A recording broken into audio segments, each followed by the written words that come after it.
Hello friends, मैं हूं सुमित और स्वागत करता हूं आप सभी का हमारे चैनल कैस्पिन में। तो दोस्तों, आज की इस वीडियो में हम लोग जानने वाले हैं कि आखिर ये बिटकॉइन क्या होता है। आप में से बहुत सारे लोगों का कमेंट था हमारे वीडियो से कमेंट सेक्शन में कि भाई ये क्रिप्टो करेंसी क्या होती है, ये बिटकॉइन क्या होता है, हम इसमें निवेश कैसे कर सकते हैं, ये हमें समझ में नहीं आती कि क्या होता है। तो दोस्तों, आज के इस वीडियो में मैं आपको यही बताने की कोशिश करूँगा कि आखिर ये क्रिप्टो करेंसी मीन्स ये बिटकॉइन क्या होता है और आप इसका इस्तेमाल कैसे करते हैं, आखिर सरकार इसको लेकर इतना कंसर्न क्यों है। तो मैं पूरी कोशिश करूंगा अपने साइड से कि मैं आपको ये टोटली समझा पाऊँ। बट इससे पहले दोस्तों, मैं इस वीडियो में आगे चलूं, अगर आपने तो चैनल को सब्सक्राइब नहीं किया है तो चैनल को सब्सक्राइब कर लीजिए, इस वीडियो को लाइक और शेयर कर दीजिए और हमारे लिए कोई भी सजेशन हो तो कमेंट बॉक्स में कमेंट जरूर कर दीजिएगा। दोस्तों, मैं आने वाले वीडियोज़ में डेफिनेटली आपके कमेंट्स तो कंसीडर करूंगा। आप लोग चाहो तो हमारे सोशल मीडिया प्लेटफॉर्म का भी फॉलो कर सकते हैं, उन सभी का लिंक भी डिस्क्रिप्शन बॉक्स में आपको आसानी से मिल जाएंगी।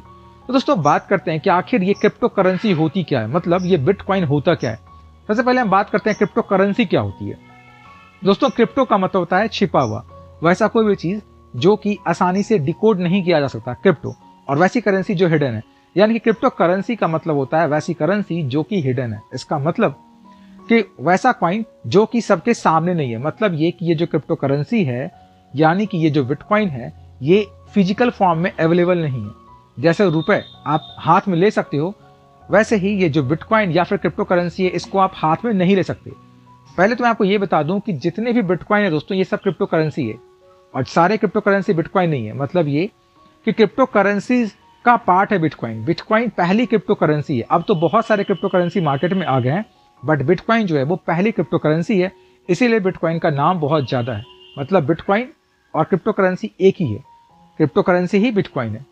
क्रिप्टो करेंसी में अभी अगर आप आज के सिनेरियो की बात करो तो लगभग 1000 से ज़्यादा क्रिप्टो करेंसीज अवेलेबल हैं, लेकिन सबसे बेस्ट और सबसे पहला और सबसे पॉपुलर और सबसे वैल्यूएबल जो है वो बिटकॉइन ही है।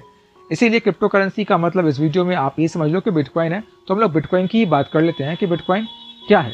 तो दोस्तों, अगर आप बिटकॉइन की बात करो पार्टिकुलर कि बिटकॉइन क्या है या फिर क्रिप्टो करेंसी क्या है, तो दोस्तों यहाँ पे मैं बता दूँ कि ये जो बिटकॉइन है ये फिजिकल फॉर्म में अवेलेबल नहीं है।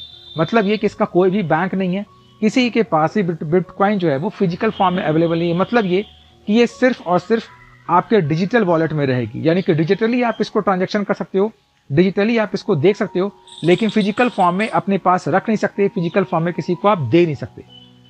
दूसरी कि बिटकॉइन जो है वो दोस्तों वो डिसेंट्रलाइज्ड है। अब आप सोचेंगे कि ये डिसेंट्रलाइज्ड क्या है। सेंट्रलाइज्ड करेंसी उन करेंसी को बोलते हैं जिसको कि कोई ना कोई गवर्नमेंट या फिर कोई ना कोई ऑर्गेनाइजेशन जो है वो रेगुलेट करती है। जैसे अगर आप हमारे रुपये की बात करो तो रुपये को इंडियन सरकार यानी कि हमारा आरबीआई जो है वो रेगुलेट करता है, हमारे इंडियन गवर्नमेंट जो है वो रेगुलेट करती है। अगर आप यूएस डॉलर की बात करो तो अमेरिकी गवर्नमेंट उसको डील आउट करती है। अगर आप यूरो की बात करो तो ये यूरोपीय यूनियन जैसे ऑर्गेनाइजेशन जो हैं वो उसके देख रेख में ये होता है, यानी कि उस पार्टिकुलर करेंसी के करता धरता अवेलेबल है। बट अगर आप बिटकॉइन की बात करो तो बिटकॉइन जो है वो किसी भी कंट्री की नहीं है, यानी कि कोई भी कंट्री इसको रेगुलेट नहीं कर सकता। इसी कारण से ये डिसेंट्रलाइज्ड करेंसी है।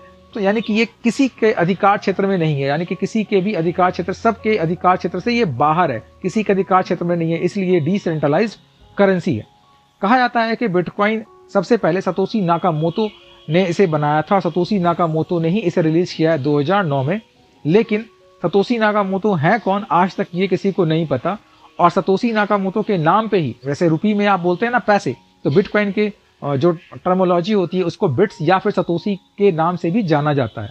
सतोशी नाकामोतो के नाम से ही उसको हम सतोशी बोलते हैं। तो अगर आप देखें तो 100 मिलियन सतोशीज के एक बिटकॉइन होती है और इसी बिटकॉइन की वैल्यू इतनी ज़्यादा, इतनी हाई है। तो अब अगर आप इन्वेस्टमेंट की बात करें कि आप इसमें इन्वेस्ट कैसे करेंगे, तो दोस्तों इन्वेस्टमेंट करने के लिए आपके पास यहाँ पे बहुत सारे वॉलेट्स पड़े हुए हैं। इंडिया में बहुत सारे यहाँ पे प्लेटफॉर्म है, जैसे कि आपका बायू कॉइन हो गया, कॉइन डेल्टा हो गया, आपके पास और बिट बीएनएस जैसे प्लेटफॉर्म है जिनके जरिए आप यहाँ पे इन्वेस्ट कर सकते हो। और जब इनका रेट इंक्रीज हो तो आप उनको सेल करके प्रॉफिट जनरेट कर सकते हो।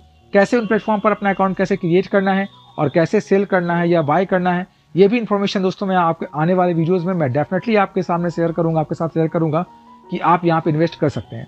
लेकिन अब एक और कंसर्न आपके मन में आ रहा होगा, यानी कि एक सवाल आपके मन में आ रहा होगा कि आखिर इंडियन गवर्नमेंट इसके पीछे क्यों पड़ी है। इंडियन गवर्नमेंट क्यों नहीं चाहती कि क्रिप्टो करेंसी यानी कि बिटकॉइन जो है उसमें लेन देन हो, या बिटकॉइन जो है वो उसका मार्केट जो है वो इंडिया में बड़ा हो। आखिर इसके पीछे की वजह क्या है। दोस्तों, बिटकॉइन जो है ये एक ऐसी करेंसी है जिसे सिर्फ लेने वाला यानी कि सेंडर और रिसीवर को ही पता होता है। जैसे मान लेते हैं अगर आज मैंने किसी को 10 रुपये भी भेजा तो मैं किसी न किसी प्लेटफॉर्म का इस्तेमाल करूंगा, यानी कि मैं किसी यूपीआई प्लेटफॉर्म का इस्तेमाल करूंगा या फिर बैंक के किसी सर्वर का इस्तेमाल करूंगा पैसे भेजने के लिए। मतलब ये कि बैंक को मालूम है कि मैंने किसे पैसा भेजा है और कितना भेजा है, यानी कि उस ट्रांजैक्शन का डिटेल बैंक के पास है। तो अगर मैं कोई इलीगल ट्रांजैक्शन करूंगा तो बैंक को पता होगा कि हाँ मैंने इतना ट्रांजैक्शंस किया है, यानी कि यहाँ पे थर्ड पार्टी का इन्वॉल्वमेंट है। लेकिन क्रिप्टो करेंसी में ऐसा नहीं होता, यानी कि बिटकॉइन में ऐसा नहीं होता।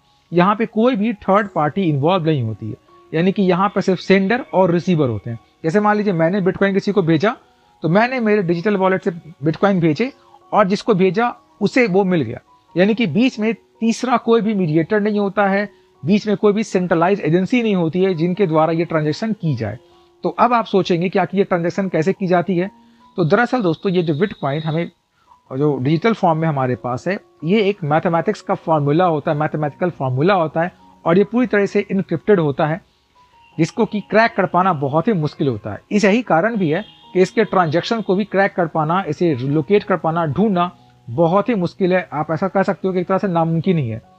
इस कारण से इसका इस्तेमाल जो है वो इलीगल चीज़ के लिए की जा सकती है।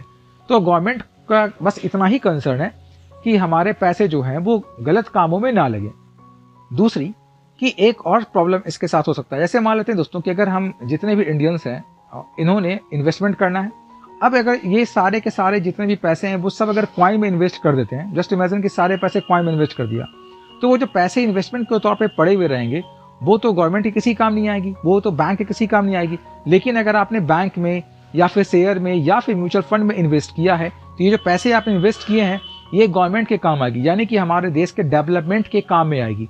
और यहाँ पे ठगी का शिकार होने का संभावना भी काफ़ी कम होता है। लेकिन अगर आपने किसी भी क्रिप्टो करेंसी में या बिटकॉइन में इन्वेस्ट किया है तो इससे गवर्नमेंट को कोई भी बेनिफिट नहीं होती है, आपके देश के डेवलपमेंट में इसका कोई भी योगदान नहीं मिलता है और आपके साथ ठगी होने का भी संभावना होता है।